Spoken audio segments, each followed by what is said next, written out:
Hello, welcome. My name is Shaina. I'm an astrologer, and today we are getting back to the basics, okay? We are doing a little study video, I guess you could call it. Basically, as you might know, I have an aspect series going here on this channel where I just talk about every single aspect in depth and try to make a video about it. At least that's my goal. And I just kind of realized with doing this series, I should have a video all about what are aspects in astrology, okay? What each aspect is, what do they mean, how do you calculate it, how do you find it, even just what an aspect is in astrology in general. So basically, if you want a crash course all about aspects in astrology, everything that you want answered, I promise you will be in this video. If not, you can comment it down below. I'll answer it. Basically, just to clear up any questions, I wanted to make this video. Besides, I love aspects. I think they are so important. It is just so imperative to really up your astrology game another level. It's using all the same concepts that you already know. So if you have a basis understanding of astrology, this will be really easy to catch on to. However, I will say, if you don't have a foundation or a basis on the knowledge of astrology, this is not the video to start with, okay? Make sure coming to this video, you know about the 12 signs, you know about the 12 houses, you know about all the major planets, and basically you know the beginnings of how to read a birth chart, okay? You do not have to know anything about aspects coming into this video. Yes, before I get any further, let me just get the advertising out of the way. So first of all, I sell birth chart readings on shainaemilyastrology.com. I have an astrology TikTok and I have a personal Instagram. Also, if anybody cares, I am a Capricorn, so that means my birthday is coming up, or it just passed, depending on when I upload this. But yeah, my birthday is January 8th. I'm a Capricorn. It sucks having a Capricorn birthday, honestly. It is too much to deal with all the spew of the holidays and then my birthday. It's like, holy shit. But yeah, if anybody cares, I'm turning 27 and I'm actually looking forward to it. Happy birthday to me. Also, if the lighting's weird or if it goes in and out, it's like a fog rainstorm of sorts outside. I just thought it would be fun. It's like a little study day. So before we get into the specifics of each aspect in astrology, what they mean, all that sort of stuff, which if you already know all about aspects and you just want to get into that, you can skip this part of the video. But if you are just like, okay, hold on, what the fuck is an aspect? I have some questions here. That's what we're going to dive into first. So the first question is, of course, what is an aspect in astrology? So it's important that you know how to read a birth chart wheel, like in a circle, if you are wanting to learn about aspects, if you're really wanting to understand what aspects are, okay? If you're just wanting to slightly read them, you don't really have to know, but it is so incredibly helpful to understand what aspects are as far as when you are interpreting them yourself. So basically in a birth chart wheel, it's 360 degrees. It's split into 12 signs of 30 degrees. And basically aspects are the angles that the planets form with each other as they go through the zodiac wheel. So basically, like, how does a planet at the 45 degree mark talk to a planet at the 75 degree mark? How does a planet at 0 degrees talk to a planet at 90 degrees? If it's starting to sound a little bit like math, that's because it is, right? For example, let's take the aspect of a square. It makes a 90-degree angle. We know that to be a right angle, right? And in astrology, it has its own kind of metaphysical, I guess you could say, correspondences, or, you know, personifications, basically. So in a lot of ways, astrology is just kind of personifying math and science, but it's making it psychological. Now, that's the technical term of what an aspect in astrology is, but let me just kind of tell you how I explain it, how I think about it in kind of layman's terms. Basically, we all have those conversations within ourselves about ourselves, you know, oh, I don't like this thing about me. Oh, I hate that I do this so well, but for some reason I can't align it with this. Or, oh, I don't know why I'm naturally good at this. I just am. Or, why can't I separate these two things? Why do they always activate together? Or whatever it might be. All those conversations that we think about. Those are aspects, right? All those conversations, all those things that we think about, all those back and forths that we have, that is literally represented in aspects on a birth chart, okay? So to wrap it all up really quickly, an aspect in astrology basically is a conversation between the planets that reflects the conversations that we have within ourselves. Why does this work for me? This aspect. Why does this not work for me? This aspect. Why is this a natural talent of mine? That aspect. Why do I struggle with it? This aspect. That's what aspects are, okay? Aspects are literally just pieces of a pie, pieces of the circle broken down. Number 2, Harmonious versus disharmonious aspects. Obviously, different traits go better with others. There's a lot of intricacies of what works well with an aspect together and what doesn't.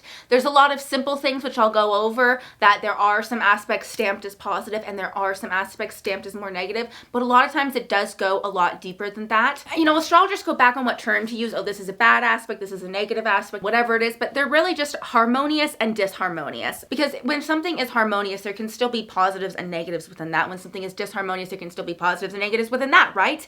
And that is really at the core of it, the duality of aspects. Some planets work together really well, like for example, Venus and Jupiter work together really well. So even if they're in something that would be called a disharmonious aspect, it still wouldn't be that bad. But if, for example, even if you're talking about two planets which are really harsh, like Mars and Pluto, even if it's in what's considered a harmonious aspect, it's still tough. It's still not an easy thing to deal with. Yes, you know, you get out of it good and strong and whatever it might be, but there was still a lot to go through, you know what I mean? Also, if you're looking for what your natural talents are, what your natural abilities, that is your harmonious aspects. And then where those qualities show through and are and how they're represented is the sign in the house. But the talents are not reflected in, oh, I'm a Cancer, so I'm a great mom. No, you need to look to the aspects. Oh, yes, you're a Cancer and that's good, but how healthy is that Cancer sun? You know, what planets is it talking to? Is it nourished? Is it undernourished? How is it relating to the world? And that is a lot of times in the aspects. Aspects are really what you pay an astrologer to interpret, I think. I love aspects. You know, this is my love letter to aspects. You know, and just in the same vein, if you're wondering, where are my weaknesses? Those are your hard aspects. That's what you struggle with, right? It really is sometimes just as easy as that, you know? At the end of the day, not all aspects are created equal. Not all charts are created equal. Some are a lot easier to handle than others, you know? And aspects can really change things. If you have a super duper harmonious chart that looks just so beautiful and it looks so lovely, but then everything's just like in such disharmony and having so many troubles and making so many rough contacts, that is now not as fun and beautiful and lovely of a chart as it was before. Yes, that person holds a lot of potential, but that potential is really hard for that person to see it through and for that to shine. You know, that's very painful, right? Feel bad for this person just talking about them. Next thing to talk about, I guess it would be like number 3 if we're thinking like that, right? Would be major versus minor aspects. Just like in music, how beautiful. Astrology is really a melding of all the crafts, isn't it? So there are 5 main aspects that astrologers focus on in astrology. And if you only watch one thing in this video, make sure you watch those 5 and have a good comprehension of those 5. They are conjunction, trine, sextile, square, and opposition. Okay, but there are quite a few other aspects. I will go over most of them in this video, not every single aspect. There are some that are just so minor that I just personally don't use. But I do use some of the minor ones, and I'll go over which ones I personally use and talk a little bit about them. But it is always so much more important and so much more just helpful when reading a chart to pay attention to the major aspects. Now, if it is your chart or your partner's chart or somebody really, really important and close to you, that's when you would look at the minor aspects and really dissect them. But when you're just reading somebody's chart, there's only one minor aspect that I would take into consideration personally, and that is an inconjunction. I think inconjunction should honestly be moved up to be considered a major aspect personally. I think they make a big deal in a person's chart, and I'm really honestly hoping that with the way astrology goes, we kind of like all start moving towards that collectively. So let's all start moving towards using inconjunction or quincux. I think that's such a weird name. Inconjunction. Let's all start moving towards creating that to be a major aspect. Okay, we can create the change that we want to see in the world, right, everyone? Hoorah.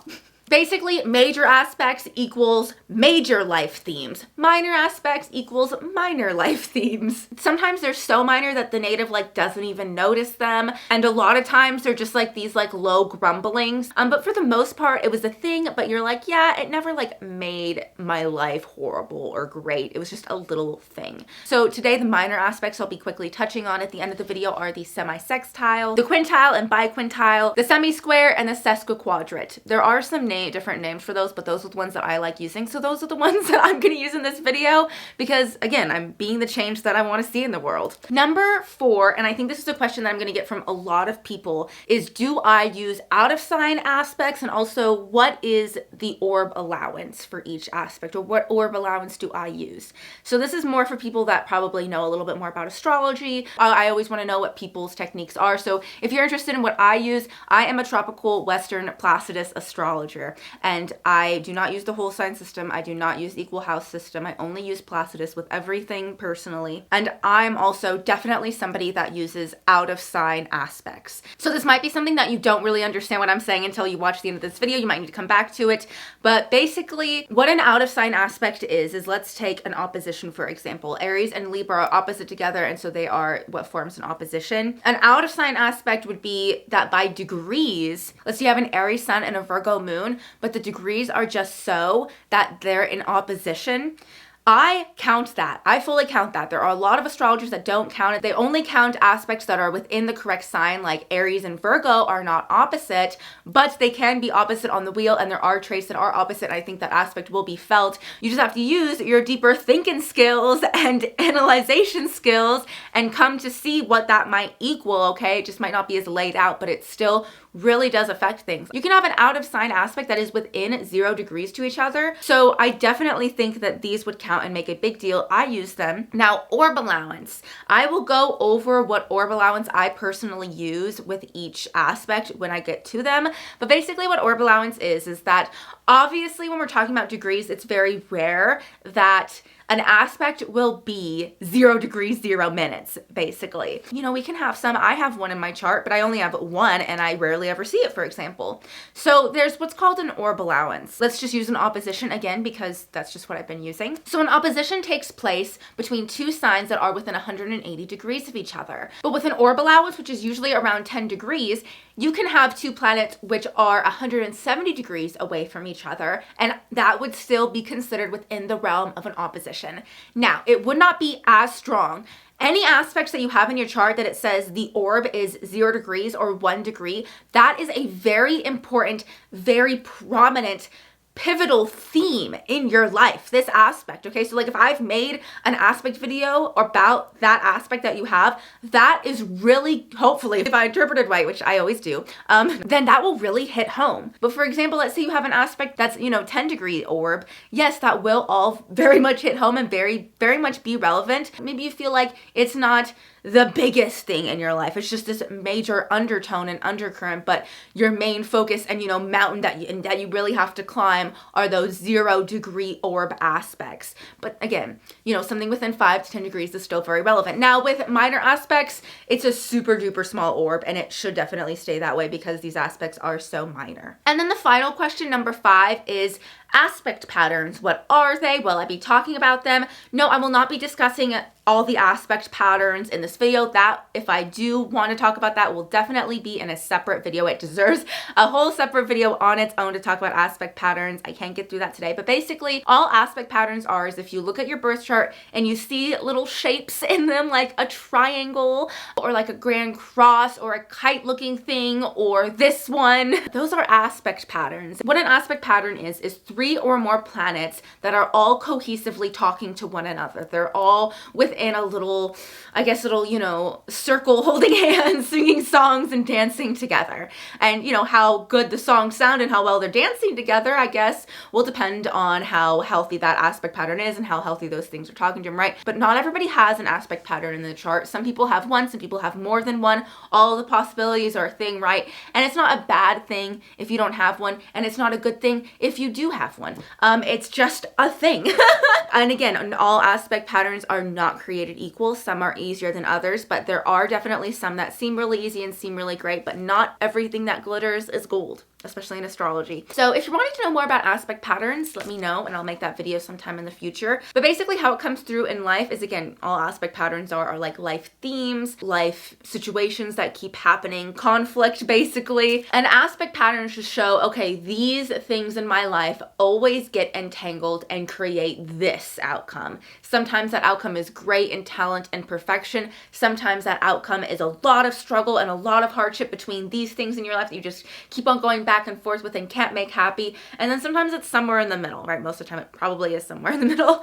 But that's just basically an aspect pattern. So I have answered enough questions about aspects, and hopefully I've covered all of your questions. If you have any more, please let me know in the down bar and I'll answer them. But now let's get into the main bulk of this video, which is what are the aspects and what do they mean in astrology? All right, I am not an artist. I never thought I was an artist. I never thought I could be an artist. This is just for visualization purposes. I promise it'll help a lot more in learning the aspects, and it's just gonna keep on getting uglier. So let's move on. What are you looking at? The world's worst circle? Yes, but also you're looking at 360 degrees separated by 12 little 30-degree spaces. Yes, these are not, mathematically done right, but you get the idea, okay? This is astrology. This is very nebulous. We're very Neptunian people here. We get what I'm trying to do here. So for example, if you go, what's 90 degrees, 30, 60, 90, that equals a right angle, and that in astrology is a square, which I'll talk about what that means. Now to make it even simpler, and how to align this with the signs. So for example, let's say this point up here is Aries, and then each of these points are the 12 signs in order. So if we're looking at what first makes a 90-degree angle with Aries, we go sign 1 Aries, sign 2 Taurus. Again, it's important to know the order of the zodiac if you're here, right? So sign number 3 Gemini, sign 4 Cancer. The 0-degree Aries point makes a 90-degree square with the Cancer point. And again, this can be any sign, any configuration. You can also think about this house-wise.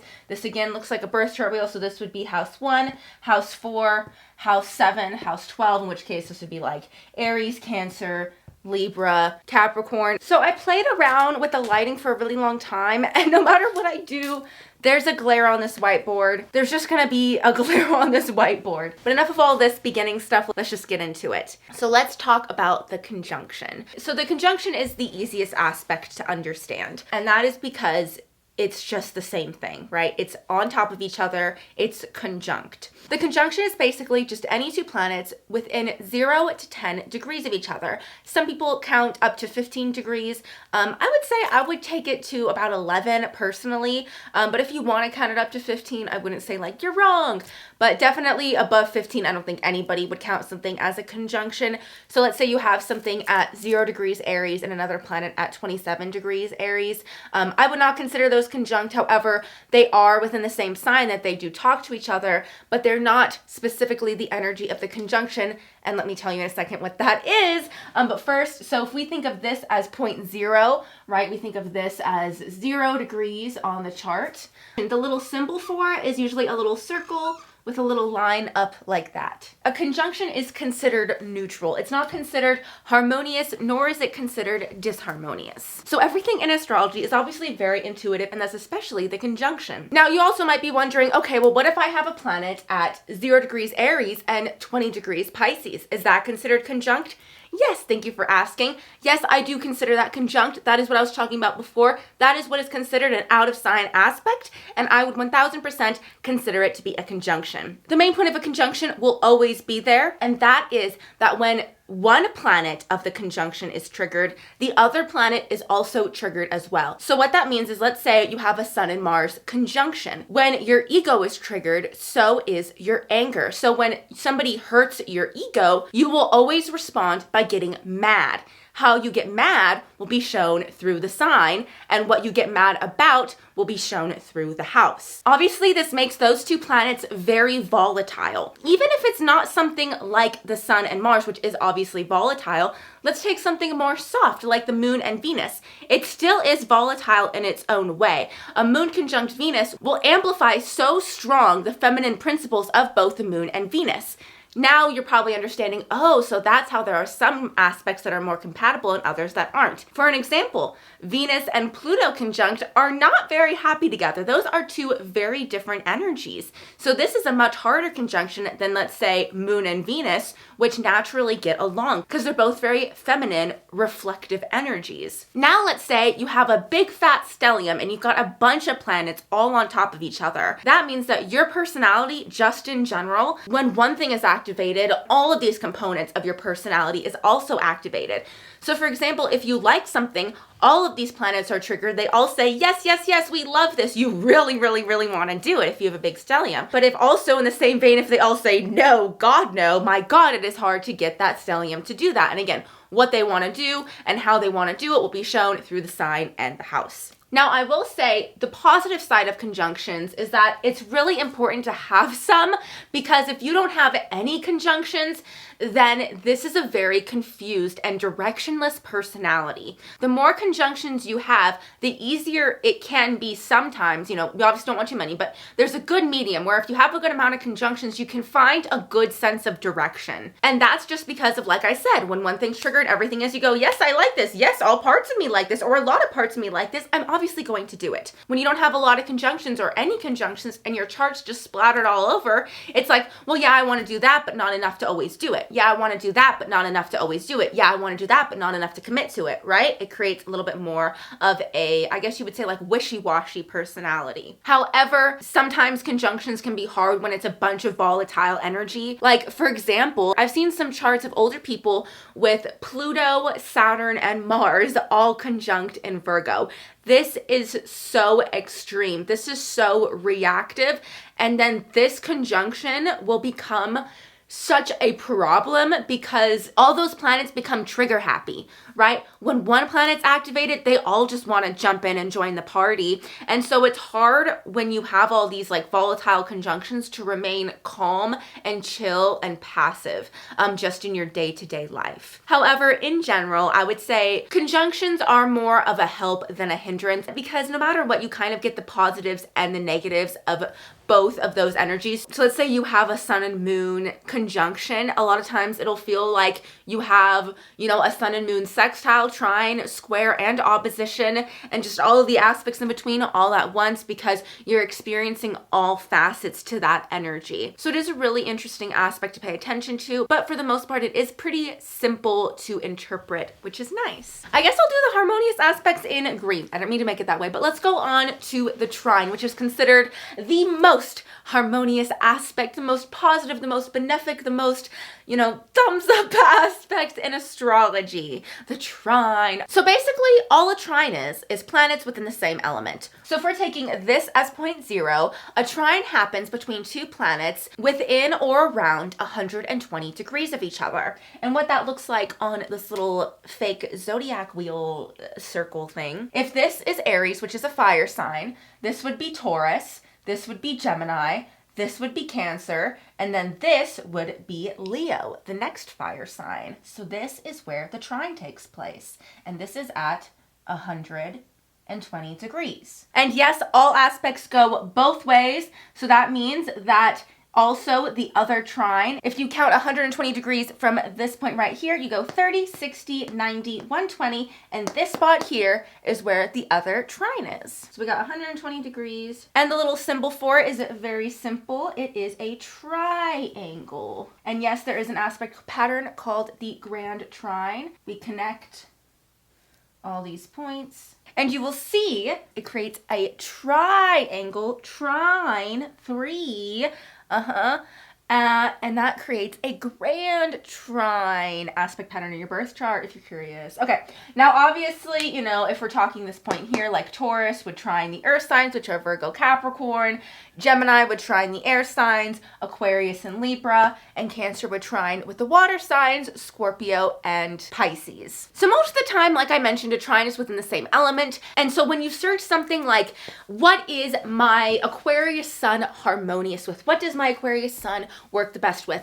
9 times out of 10, unless they're just crazy and pulling it out of nowhere, they're probably going to say Libra and Gemini, and that is because they trine. That is because those are the signs in the same element of air with Aquarius, and also because a trine is considered the most harmonious aspect. Now, obviously, there can be out of sign trines. Again, the technicality of it is not within the same element. It actually is just within 120 degrees, roughly within that. The typical orb allowance for a trine is between 5 to 9 degree orb allowance. I'll take it around maybe 8, I would say, probably is like the median that I think. I think 5 is too low. 9's a little high. I don't know, 8 feels right.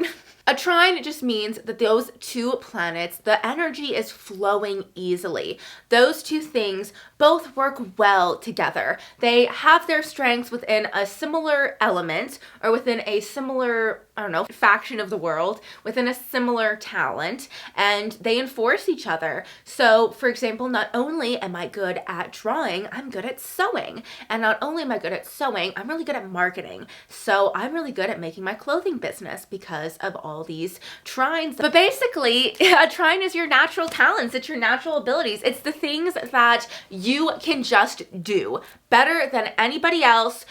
You feel like you have always been able to do it. Maybe this is even something that's been passed down within your family. Maybe, you know, you inherited the family business or you inherited the family talents and you're just naturally good at it. And it's definitely something that gets bolstered up in you. It's something that everybody around you says, this is how you should act, or, you know, you think things work out really well when I act like this, or whenever I try this, I'm really good at it. Whenever I do this, I have no problem. And it's even sometimes the things that we get cocky about, right? Like we can even take it for granted, the trine. Really, a lot we can take it for granted. We can really look at somebody and be like, why can't they do this? Like, this is just what I can do. Why are you having so much trouble with it? It's almost a little bit pathetic. With a conjunction, we'll look at people and we'll be like, you know, why can people not respond like this when this happens to them? Well, it's because they don't have that conjunction. With the trine, it's like, well, why can't that person do this well? It's because they don't have that trine that you have. And if somebody can do it well, maybe it's because they have that trine and another one too, and that's why you're jealous of them. Again, the same thing for the conjunction applies as far as, you know, look to the signs and the planets that it's talking to. A trine, even between two planets that don't get along, will still be harder than a trine between two planets that do get along very easily. Now, again, with a trine, if we have too many trines in our chart, we can definitely rest on our laurels and get very, very lazy. With too many trines, and just with trines in general, there's not much pushback and there's not much, you know, in your life, that when there does come any little bit of a challenge or any little bit of a hill or obstacle within that thing that the trine talks about, that person can just give up so quick and just be like, well, fuck this. I'm not gonna do this, like I'm not used to this. Or they can get so upset, they can feel hurt, they can feel like, oh, it's not worth it. They can just get mad because they're not good at it. You know, it depends on how the person will respond, but you know what I'm saying? They'll just reject it for some reason when it gets a little hard because they're so used to it flowing easily. So the only problem that a trine can run into is that sometimes they can cap themselves off at their talents because they choose to, because they're scared to challenge themselves, because they're scared to go up against opposition, right? This is not an opposition, this is a trine. Now, if you have a planet that has a bunch of trines and an opposition, you know, you might think that's bad. Oh, it ruins the planet. No, sometimes it actually can push that planet to get to the heights that it needed to get to, that it wouldn't get to with just a bunch of trines. Sometimes if you see a person's chart with a bunch of trines that should be really good, really easy, oh my God, I'm so jealous. They have no disharmonious aspects, but then they're just a couch bum. And that's just because they're just never been told and forced to push themselves. They just rested on their laurels and they just got lazy as hell. Now, in a chart with a bunch of squares and oppositions and just, you know, your normal amount of challenging things, a good healthy amount, trines, yes, super helpful, super beneficial. You know, lean into those things a lot. I mean, even if you have a chart full of trines,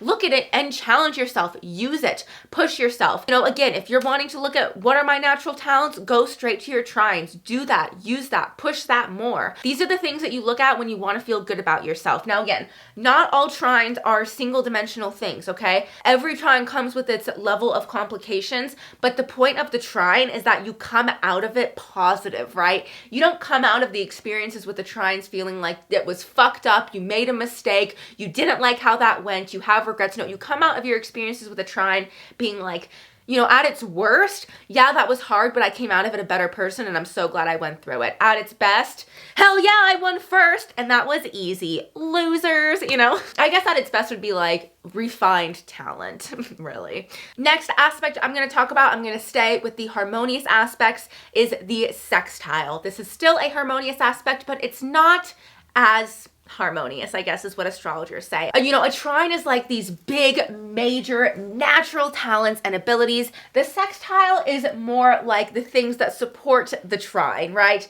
Oh, I'm so good at being a choreographer, but also thankfully I'm pretty good at organizing. And if I wasn't good at organizing, I wouldn't have my dance studio and be able to run it. But the main thing I care about is the fact that I have this trine that makes me a good choreographer, but it's nice to also have this sextile, which assists in the trine, if that makes sense. A sextile is basically two planets within compatible elements. So if you do not know, air and fire are considered compatible, and then water and earth are considered compatible. They're incompatible elements, but also they have to be within 60 degrees. So for example, if this is 30 degrees, this is 60 degrees. Same thing goes on this side. So if this is our 0 point here, this and this point are our sextiles. So for Aries, for example, Aries sextiles Gemini and Aries sextiles Aquarius. Air, air, fire. It just looks like a short little line on the chart, like that. And this is what the symbol looks like. It just kind of looks like an asterisk without like the line down the center. Okay, so basically what the sextile is saying is that yes, these things work well together, but it's not a major life theme. It's just a pretty major life theme. And it's positive. Okay, these things work together, but it's not as flowing and just naturally intuitive, snap your fingers, you get your wish as the trine. There usually is a little bit more compromise that has to happen with the sextile, but it's kind of like the kind of compromise where both parties get their way and both parties are actually really happy. Yes, we have energy differences, but it actually complements each other really well. With things of compatible element, with earth and water, for example, it's like, yes, I can both provide emotionally and physically, or materially. Yes, I can be grounded and I can have my shit together when I need to, but also I can be in touch with my emotions when that is what's called for as well. So as you can tell, these things don't perfectly align with themselves, but it's really nice, really supportive, and really helpful to have both of them.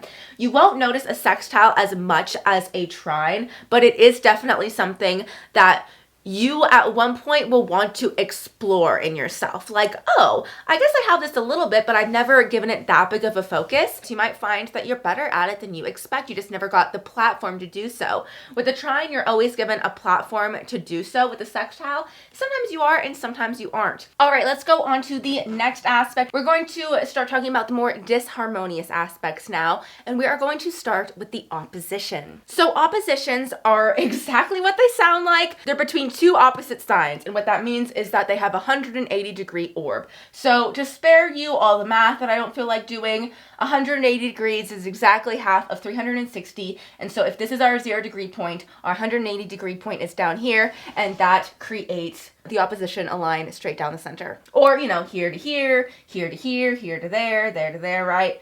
All sister signs. Sister signs is another word for opposite signs. I think it's a really weird word for it. I would say sister signs should be trines. I feel like Aquarius, Libra, Gemini, right? If we're taking that, for example, those are all like sisters.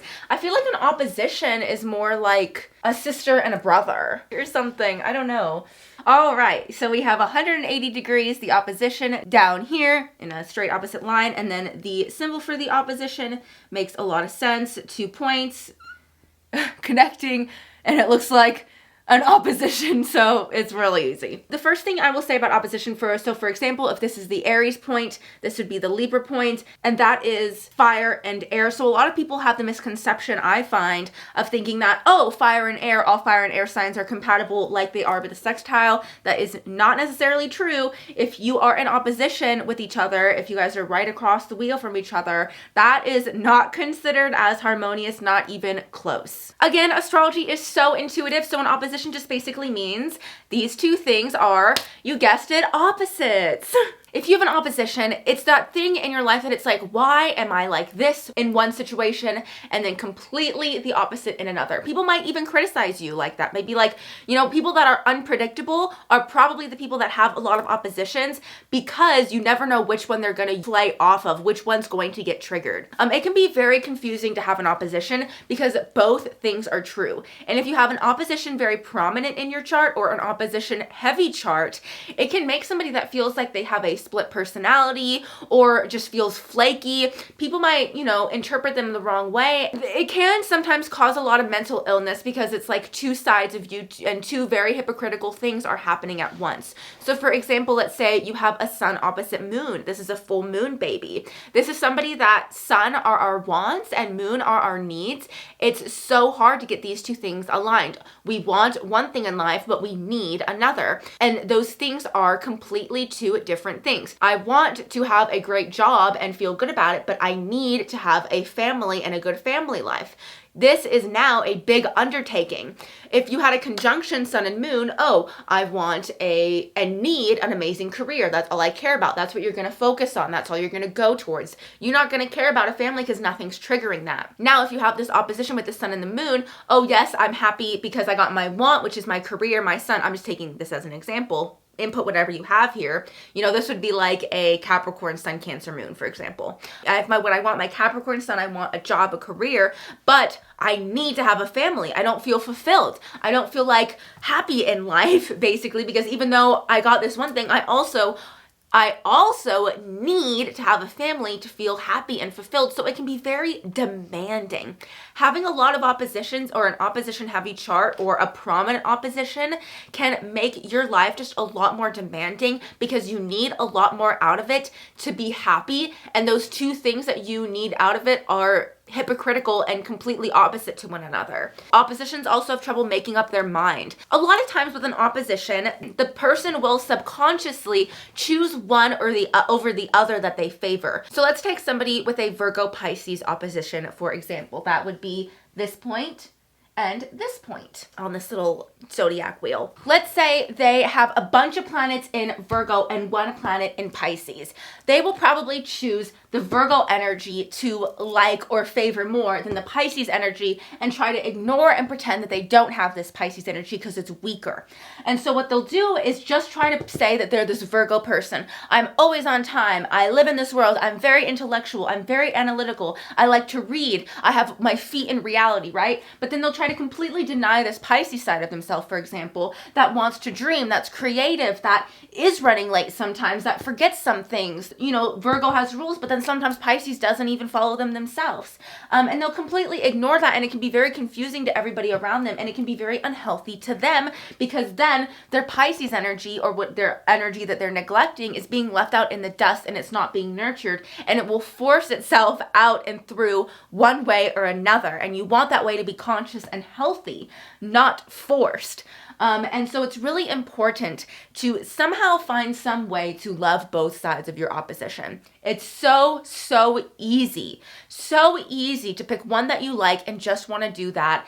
And what will wind up happening is that you allow the one that you don't like to run rampant and just show itself in the ugliest of ways, which is probably why you don't like it. You have to take ownership of both sides of you. You have to allow both to come through. You have to see the negative of whatever side that you favor, because there's a reason why you chose to have an energy on the other side anyways. So figure out what that is for. So as you can tell, there's a lot to learn when you have an opposition. I feel like I'm lecturing you, right? An opposition, it takes a while to figure out. It takes a while to balance. It can show major obstacles, major hurdles in your life. All right, the next major disharmonious aspect that we will talk about is the notorious bad boy of the aspects. I don't know, the square. All right, this is the one that I've kind of mentioned, right? This is that 90-degree angle that we all dread, that nobody wants to see, nobody wants to hear about, all that sort of stuff. Okay, so 30, 60, 90, 30, 60, 90. So it's right here. Let me put it in. I forgot to say the orb allowance, so I'm inserting it now. The orb allowance for a sextile is between 5 to 7 degrees. The orb allowance for an opposition is between 9 to about 12 degrees. The orb allowance for a square is around 6 to 9, I would say, depending. And if you look at it, we go from here, and then we have that 90 degrees. We have that 90 degrees. And you guessed it, the symbol is a square. And that is because this squares this, squares this, squares this, squares this. And that basically makes a square. In astrology, You might also have these in opposition, and that would create a grand cross aspect pattern. From someone who has quite a few prominent squares in their chart, I will tell you that it does suck. And even though I'm conscious of my squares and I want to work through them and I want to push through them and be good with them, and there's parts of them that I really like about them, my God, people don't allow that to be a thing. Like, it's kind of like, even if you don't reinforce your square, it'll make sure that the world or people or others, or it'll get reinforced somehow. These are all the major aspects we have going on. So a square is the most disharmonious aspect, right? The opposition can be frustrating. There's a back and forth, but there is some agreement to them because they are incompatible elements. The whole point of a square is that they are in incompatible elements, but they are within the same modality. So that means, for example, if we're taking this 0-degree point in Aries, that is a cardinal energy. This is point 1, 4, 7, and 10, which is Aries, Cancer, Libra, Capricorn,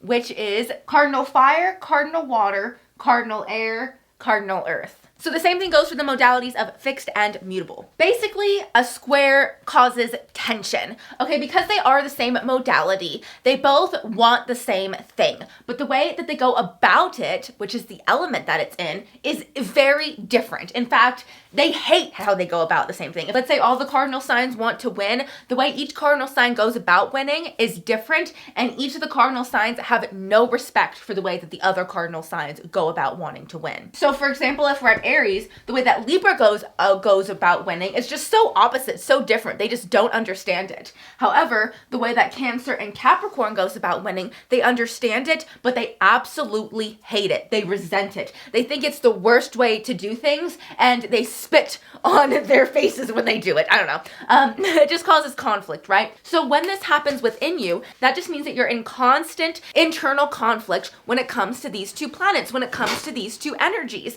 And that is so frustrating. It creates a lot of tension. Those two things are the things that you're naturally bad at. That it's like, no matter what I do, I fucking can't get good at this. And it's so frustrating because with a square, those are the things that you're asked to be good at. Let's say you've never been asked to do something and it's never been a thing in your life. It doesn't really matter. That's not an aspect in your chart. But let's say you've been asked to be a good hiker. Everybody in your family goes on hiking trips and they're all vacation-y, mountainy people. But that's something that you've never been. You're probably going to have a square between some planets that indicate that you're bad at hiking, and it has made a lot of tension, conflict, shame, problems in your life, okay? You want to know what your problems are? You want to know what your weaknesses are? You want to know what your weak points are? You want to know what an astrologer is going to point out to you and say, hey, you need to figure this out, or let me help you figure this out, or this is probably a problem. That's your squares. Now with the square, we don't favor one over the other like an opposition. With a square, both are fighting to be favored the most. It's like two kids, neither are the favorite, but they're both fighting tooth and limb to be. And it's just making both of their lives miserable, both of their lives horrible. Now, sometimes a square isn't this dramatic. Sometimes a square can just be a conflict within yourself. Like, I really want a fulfilling relationship, Cancer. I want a marriage and a commitment and a family, but I'm a flirty ass bitch. I have, this Venus and Libra energy. I don't know, in me, for example, my moon square Libra, let's say.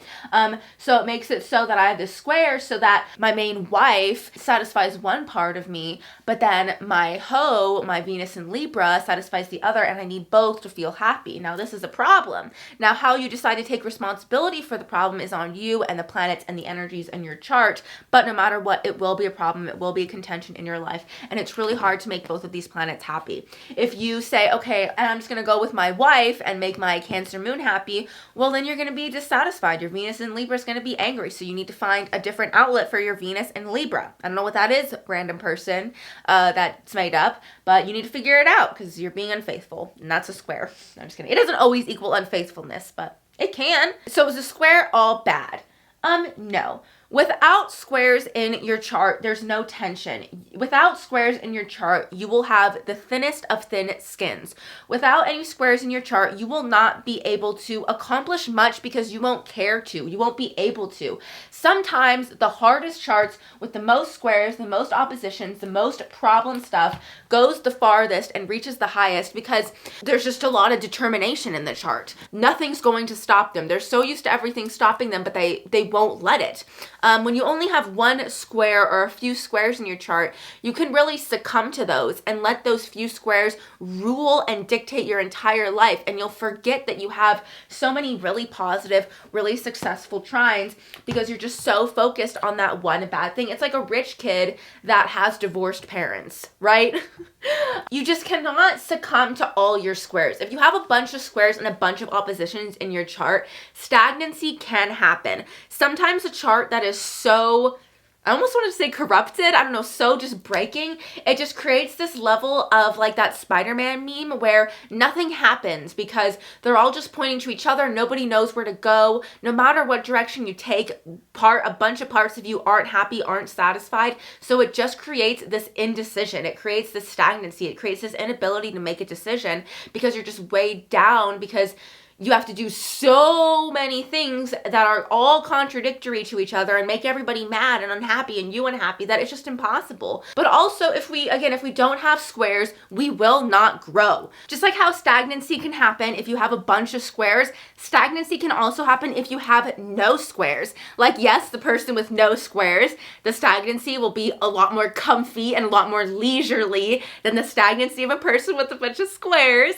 The person with a bunch of squares just kind of accepts their suffering as the norm, whereas the person with no squares just kind of is content to just follow in line with the good and bad cycles that was passed on to them and to just kind of fall victim to that. And I see a lot of playing victim that happens when you don't have a lot of squares because again, one bad thing happens to you, especially something that's out of your control or unfair, the person with a bunch of squares goes, of course something happened to me that's unfair. I'm used to that. What else would happen? The person without any squares goes, something unfair happened? Oh, and it's just the end and the crumbling of their world. It'll really push you harder and higher, right? Because sometimes when we get pushback, when we get friction, it pushes us to go, oh yeah, you think I can't? Well, I'll prove to you I can. And a lot of time that is where greatness really does come from. And that's why a lot of times people that we consider the greats have the hardest, most inharmonious charts.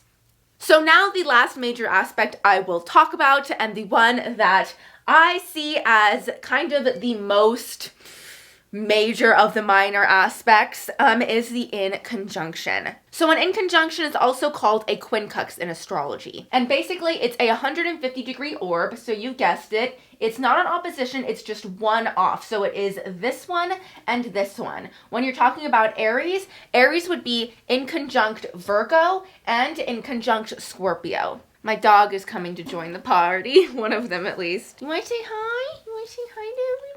In short, an inconjunction is just basically the antithesis of a conjunction, what it sounds like.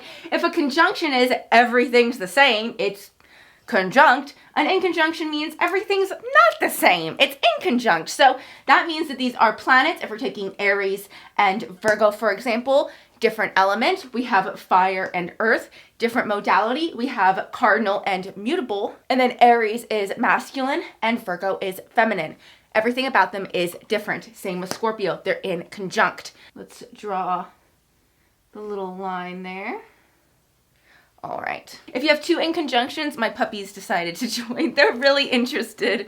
I know. All right. So in conjunctions, we give a smaller orb to, usually between like 1 to 3 degrees maximum. It's usually under that though. And so basically, when you have a planet that's in conjunct, those two things are just so different. You kind of completely separate them. That's my dog. Oh my God. Pixie.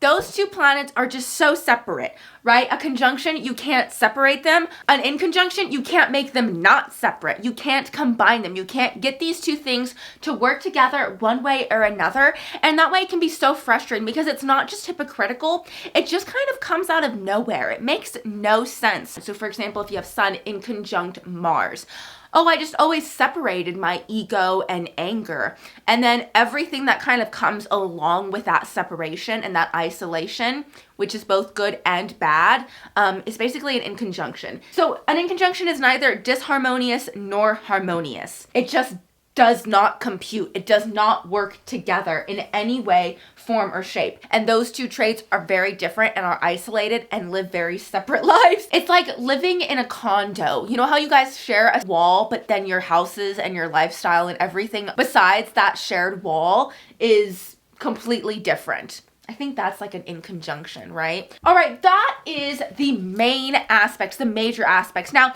if you're wanting to be a little astrology nerd and you're wanting to know about some of the minor aspects, if you're wanting to dissect your chart even more, let's talk about some more minor aspects. Now, these aren't all of them, but these are the ones that I personally use. Okay, so let's start with the semi-sextile. This is a 30-degree orb. This one's the easiest to calculate. It's just basically the sign next to it. We have 30 degrees. All of these minor aspects are going to have a very small orb allowance. So for a semi-sextile, it's basically a 1-degree orb. I would consider all minor aspects to be within a 1-degree orb. It has to be very tight for you to feel it because it already is such a minor influence to begin with.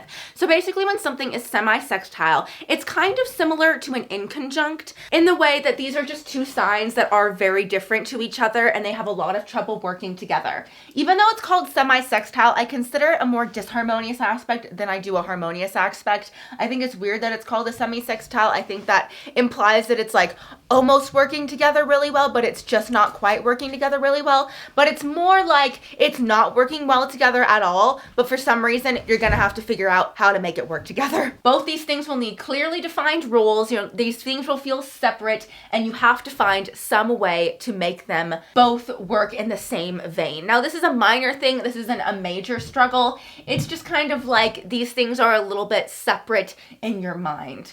I really don't pay much attention to semi-sextiles. If I'm being honest, it's just one that's mentioned a lot. I think it's only mentioned because it has the word sextile in it, so we think it's more important than it is. Next, we have my favorite minor aspect and one of just the aspects that I actually do like and do use. And this is a biquintile and a quintile. They're different calculations, but I honestly strongly believe they're basically the same thing. So it's either a 72-degree orb or a 144-degree orb. So I'll put a little marker right here. So we'll say 72 degrees is about right here. It's about right here. For this, I'll put a Q so we know it's a quintile or a biquintile. And then we have 144 degrees, which is about here. Here are our quintiles and our biquintiles. And basically these are very favorable and I like them because they show artistic and creative talent. These are actually kind of like a trine, but it's more flair, I think. Just a little less prominent, but a little more flair. More creativity, more edge, more oomph. Quintiles and biquintiles can be things that create a star. If you really pay attention to them in your chart, if you happen to be lucky and have any, these are things that can really support and kind of emphasize your trine. Something that you're probably not aware of that you're good at. So it might be really nice to look at the quintiles and biquintiles you have, if you have any,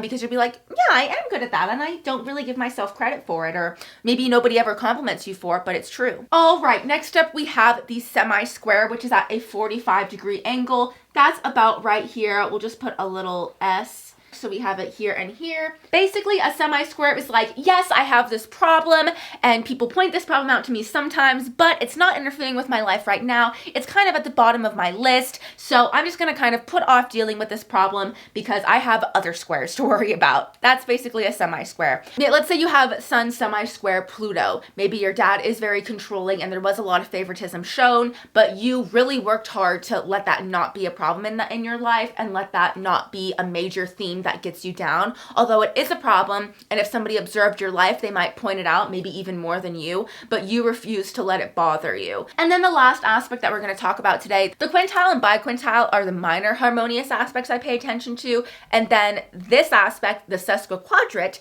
is the minor disharmonious aspect that I usually pay the most attention to. Basically, a sesquiquadrate is 135 degrees, so if you look at it here, it'd be right next to the quintile. It's actually right before it. I'll put like an SQ. This is probably so little you can't see it. This is the quintile, hidden talents. That's the trine.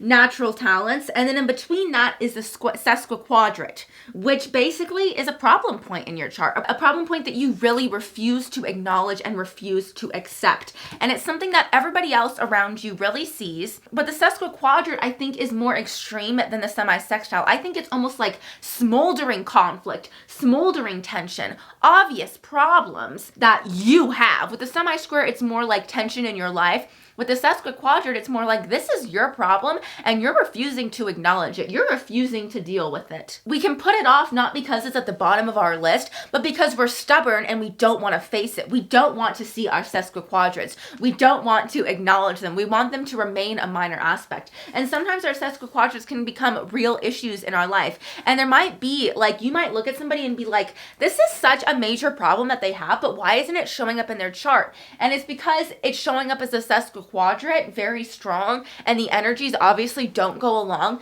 The person just refuses to see it, and it's probably working out really well for them to ignore it, and that's why they're continuing to ignore it. It's like when the IRS is after you, but you're just like, won't pick up the phone. And if I don't pick up the phone, then the problem will go away. Like, nah, bitch, this is the IRS. They're gonna come for you. This is not no semi-square medical bill. Okay, it's not just gonna go run away to a debt collector. This is the IRS, bitch. Okay, this is a sesquiquadrate. So, yes, that is basically all the aspects that I pay attention to, all the aspects that I think are prominent that you should pay attention to. You can get one last look at this shitty circle before I chuck it out of here and never use the swipe board again. I wanted it to interact with you. It could have worked. If I had a more teacher set up and I don't know. I guess my puppies are gonna join for the outro. Thank you so much for watching this video. Oh my god, this is chaos. This is Baby, this is Broly, and this Pixie Pixie. Thank you so much for watching this video. I hope that you learned something. I hope that I answered a lot of your questions about aspects. Oh, this one loves attention. I hope that you enjoyed. If you have any further questions, please let me know down below. Again, I sell birth chart readings on my website, shainaemily.com. I have an astrology TikTok, and I have a personal Instagram. I hope that you enjoyed this video, and yeah, bye.